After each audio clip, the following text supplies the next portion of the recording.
What's going on, everyone? It's Marco from PhoneDog.com, and it's the iPhone 6 versus the iPhone 5S. We're going to put these two head-to-head in a comparison and see whether the iPhone 6 is worth the upgrade for anyone who's on the fence. So without further ado, let's dive straight into it.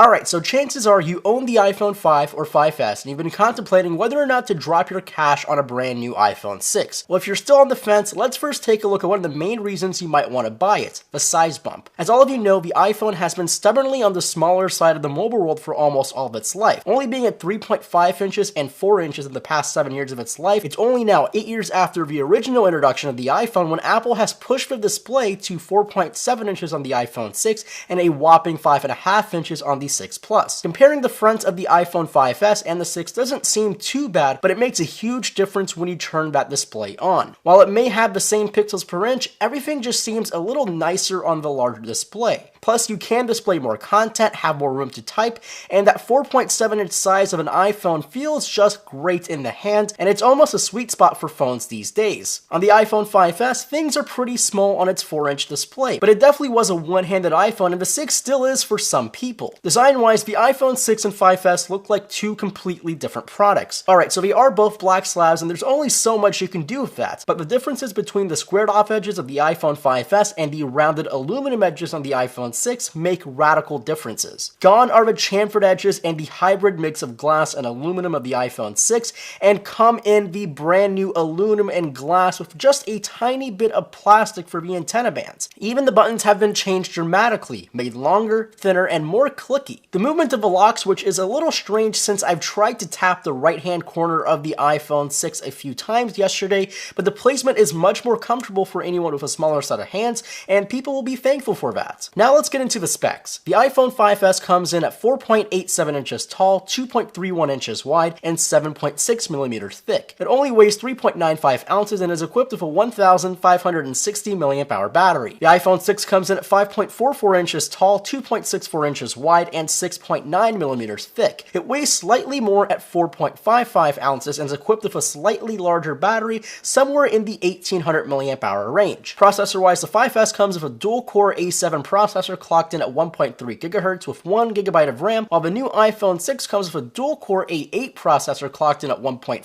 GHz with the same amount of RAM. Plus, NFC is now available on the iPhone 6. Now, reports claim that the NFC will only work with Apple Pay and nothing else, and so far that's been the case. Now, let's go a little bit deeper into the displays of both of these devices. The iPhone 5S has a 4-inch Retina display with 1136 by 640 pixel resolution. The iPhone 6 has a 4.7-inch Retina display with 1334 by 750 pixel resolution. Both of these achieve the same exact pixels per inch at 326. The display on the iPhone 6 feels much more dialed in. The colors are more vibrant, the colors are more accurate, blacks are nice and dark and deep, while whites look almost pure white. Compared to the iPhone 5S, the 6 has the better setup display. Now it's on to the camera. The iPhone 5S came equipped with an 8 megapixel camera rated at f2.2. It was a 5-element lens setup that had features like slow motion video, 1080p video, time-lapse, plus it had this true tone flash that mixed the colors of the flashes to achieve the best flash photo. The 6 also has an 8 megapixel camera with the same aperture rating. The big difference here is the addition of focus pixels built right into the sensor, similar to the same technology found on the Canon 70D. It too will shoot slow motion video, but now up to 240 frames per second, and 1080p video, but now up to 60 frames per second. It also has the same true tone color flash setup, but man, is that cheap looking on the iPhone 6. So apart from those changes, the iPhone 6 and the iPhone 5S share a lot of the same features. The iPhone 6 just does it in a tiny bit better way. For example, the 5S and the 6 all have a motion coprocessor, but the 6 has an additional barometer sensor which measures things like altitude gained. But that's the big differences between the iPhone 5S and the iPhone 6. If you ask me, the design, the size, and the display are all enough for me to upgrade. Now, it may be a bigger iPhone, but I'm completely okay with that. It's the bigger iPhone I've wanted, and I finally have it. So that's been a brief comparison between the iPhone 6 and the iPhone 5S. Make sure to leave your comments below. If you have any questions, send them my way on Twitter. I'm at PhoneDog_Marco. Make sure to give this video a thumbs up, and if you haven't already, subscribe for more content. And as always, my name is Marco Hanna from PhoneDog.com,